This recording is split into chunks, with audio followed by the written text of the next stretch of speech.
नमस्कार, आप सबका स्वागत है आपके अपने YouTube चैनल में। आज हम ओड़िया कहानी का हिंदी अनुवाद बघेई कहानी का विश्लेषण और मूल्यांकन करेंगे। तो चलिए आरंभ करते हैं। धार्मिक जीवन।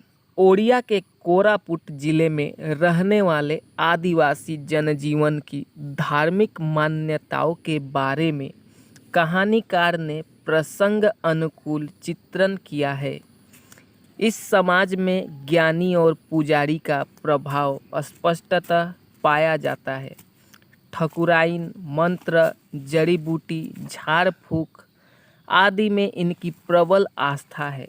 ठकुराइन के उद्देश्य में आदिवासी कभी मुर्गा तो कभी बकरा या फिर कभी भैंस की बलि चढ़ाते हैं। उनकी मान्यता है कि इस बलि प्रथा से ठकुराइन प्रसन्न होती है। उनकी प्रसन्नता से ही अच्छी फसल होती है। प्राकृतिक विपदाओं से ठकुराइन रक्षा करती है, बीमारियों से बचाती है। सबसे बड़ी बात है कि बाघ के प्रकोप से पूरे गांव तथा इलाके की हिफाजत करती है। बघेई कहानी में धनु पंडित का उल्लेख मिलता है। पूरे आदिवासी अंचल में उसकी विशेष प्रतिष्ठा है। वह पंडित जरूर है लेकिन ब्राह्मण नहीं। ठकुराइन की पूजा के लिए कोई व्यक्ति चाहिए, अतः आदिवासियों में से सही।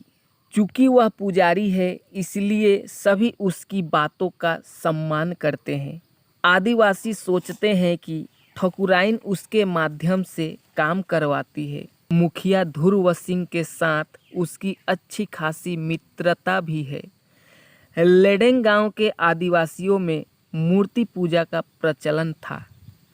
पूजा पद्धति और धार्मिक विचार पर प्रकाश डालते हुए कहानीकार ने लिखा है, ब्राह्मणी देवी और उनके नीचे के अनेक देवी देवताओं को पूरे साल भर सुअरों, बकरों, मुर्गों और कबूतरों की बलि दी जाती है।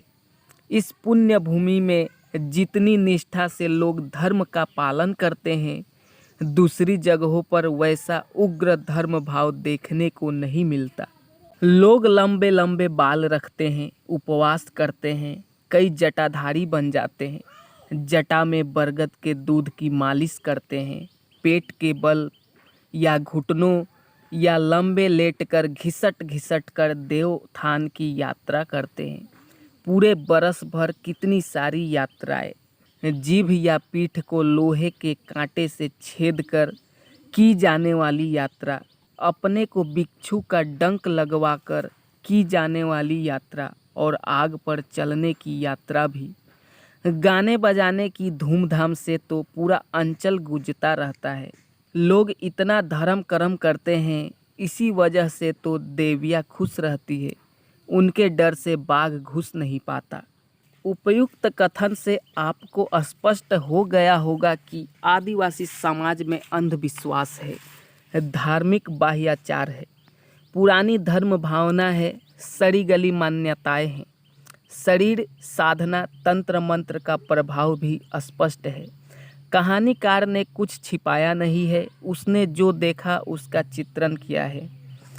इससे पाठक आदिवासियों के प्रति उपेक्षा का भाव नहीं दिखाते, बल्कि यह सोचते हैं कि ऐसी जर्जर मान्यता के लिए कौन सा कारण जिम्मेदार है। अशिक्षा ही इसका मूल कारण है। फिर पाठक यह भी सोचने लगता है कि ये आदिवासी कितने भोले भाले हैं, सीधे साधे और निर्मल, निष्पाप हृदय के। ब्राह्मणी देवी की पूजा के दिन गांव का मुखिया और पुजारी उपवास करते हैं।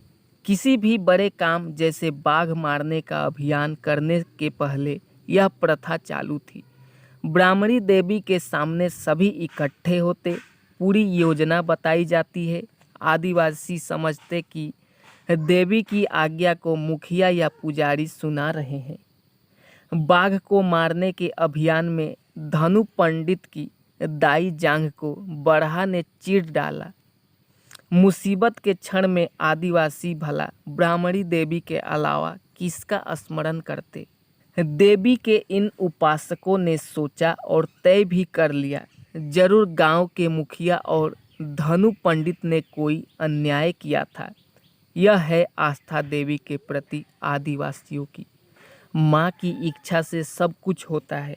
माँ की दया से सुख ही नहीं दुख भी मिलता है। संक्षेप में यह कहा जा सकता है कि बघेई में चित्रित धार्मिक मान्यता आदिवासियों के जीवन चरित्र के विविध पक्षों को रूपायित करती है। वे सहज है, सहजता से किसी बात को स्वीकार कर लेते हैं। कुसंस्कारों से ग्रसित है क्योंकि उन्हें नहीं पता कि संस्कार क्या होता है। मूर्ति पूजक है क्योंकि परंपरा से मूर्ति पूजा चली आ रही है।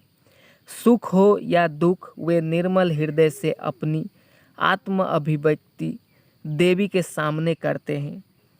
उनकी धार्मिक चेतना की सबसे बड़ी खूबी यह है कि यह उन्हें ऐक्यबद्ध करती है, संघबद्ध जीवन का महत्व समझाती है, पारस्परिक प्रेम भाव को संवर्धित करती है। बघेई कहानी में खास कोई निश्चित कथा नहीं है।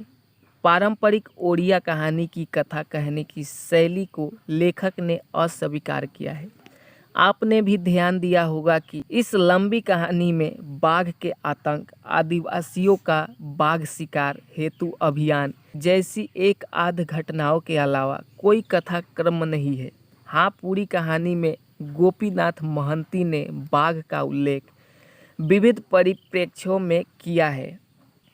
आदिवासी समाज बाघ के प्रकोप से आतंकित है। बाघ की उन्मत्तता के चलते चारों ओर भय और दहशत भरा वातावरण छाया रहता है। बाघिन ने पहले पहल गाय या भैंस या बैल घसीटकर खाना शुरू किया, फिर वह प्रचंड रूप धारण करती है। उसका भय जन जन में व्याप्त हो गया। बाद में उसने आदमी का शिकार करना शुरू कर दिया। लेखक ने इस स्थिति का चित्रण किया है। लोगों जानवरों पर बंदिश लगा दी, पन्हे में बांधकर गांव में ही रखा। भूख से भले उनके पेट में आग जलने लगी, फिर भी उन्हें खोला नहीं गया। लेकिन उसके बाद शुरू हुआ असल बघेई। बाघ आदमी खाने लगा। बाघ का आदमी खाना उसके विरोधी स्वभाव का प्रतीक है। मनुष्य और मनुष्यता विरोधी शक्तियों के पराजित करना किसी व्यक्ति विशेष से संभव नहीं है। आदिवासी समाज के लोग बाघ यानी मनुष्य विरोधी शक्ति को मारने के लिए संघबद्ध जीवन जीते हैं, सामूहिक प्रयास करते हैं तथा सामर्थ्य उसे चुनौती देते हैं। सदियों से उनके मन में व्याप्त आतंक को समाप्त करना चाहते हैं।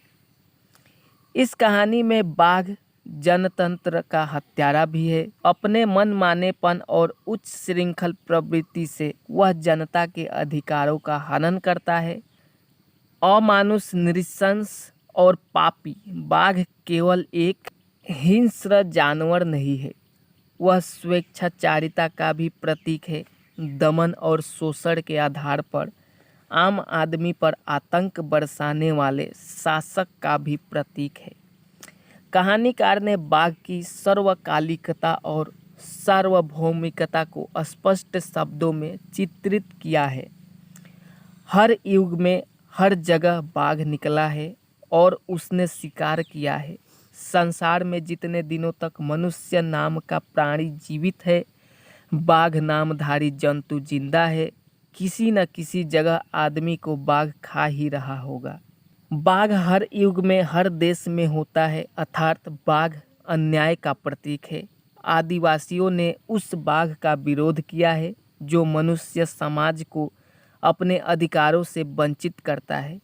यह अलग बात है कि बाघ का मुकाबला करने के लिए उनके पास पारंपरिक अस्त्र शस्त्र ही है। लेकिन युद्ध केवल अस्त्र शस्त्रों से नहीं जीता जाता। विजय के लिए अदम्य साहस चाहिए, जो आदिवासियों के पास होता है। यह अलग बात है कि अंधविश्वास को आधार बनाकर वे रण क्षेत्र में पहुंच रहे हैं, लेकिन उन्हें तो इससे प्रेरणा मिलती है, देवी पूजन से हो या बलि प्रथा से। उनका उद्देश्य पाक है, अन्याय का विरोध और शोषण का प्रतिरोध।